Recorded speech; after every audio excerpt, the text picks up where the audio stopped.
Наши знаменитые павловские караваи. И к празднику Пасхи мы выпекаем разные караваи.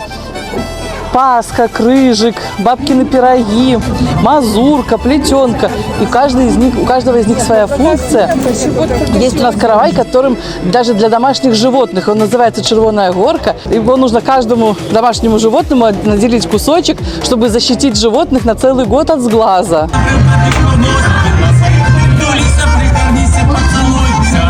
Я пройшлася фотографував шоу. Ай-яй-яй, кольки всього йосі, очі розбігаються. Але я...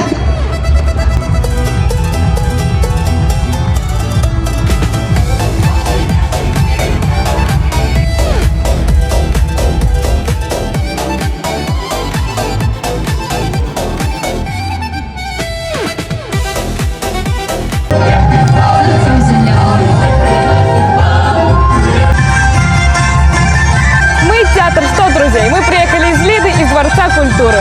Мы работаем сегодня аниматорами, и у нас будет своя гульневая программа.